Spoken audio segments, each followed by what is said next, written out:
He'd been saving it up. All the drama.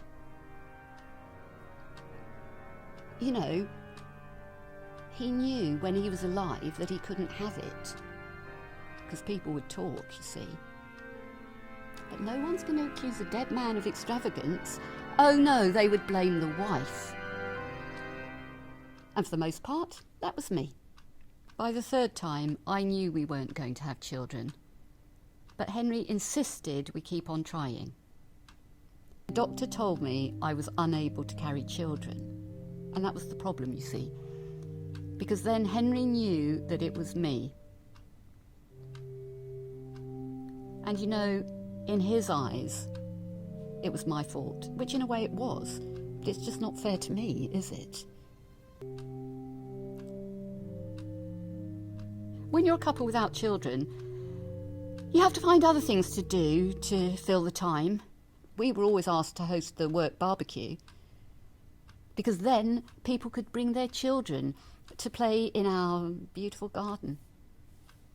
I loved that. When Henry retired, it was like I saw less of him than I did when he was working. He went on holidays, lots of weekend trips, and so on. He said he deserved it after a lifetime of long hours and hard work. And I had to stay at home and look after the house. I didn't mind. When Henry came home, I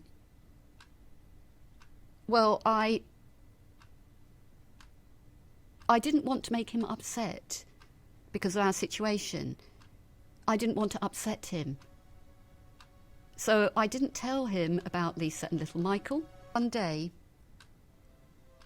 Henry came home early from one of his weekend trips. He hadn't rung to tell me. Well, and I suppose you've already guessed I was looking after Michael that night. When he came in and saw me with the baby, his face just... It was like he didn't recognise me.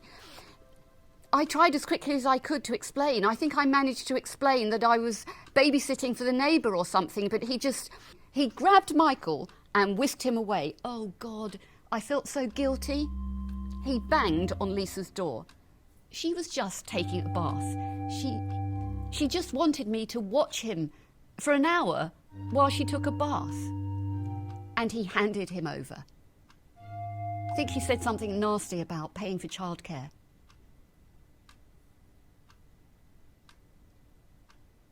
When he came back in, he just looked at me and said, "We don't have children." That was the last time I looked after Michael. When he took Michael away from me, that was the only time I cried in front of Henry in all our years of marriage. No, I don't think I ever did love him. But in a strange way, I miss him. He'd asked to be cremated.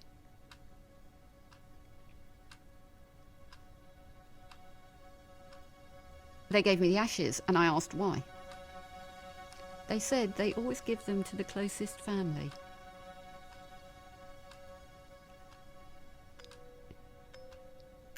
It was about a year after Lisa had moved away that I saw them, the woman and the little girl. They were getting into a car and Henry was holding the door open. I didn't see them properly, but I knew who the little girl was because she looked exactly like him. That was the only time I saw them.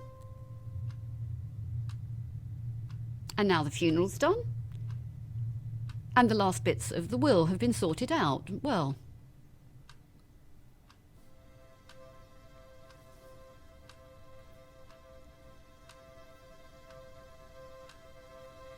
I think I might do a computer course at the college down the road. Mind you, I don't know the first thing.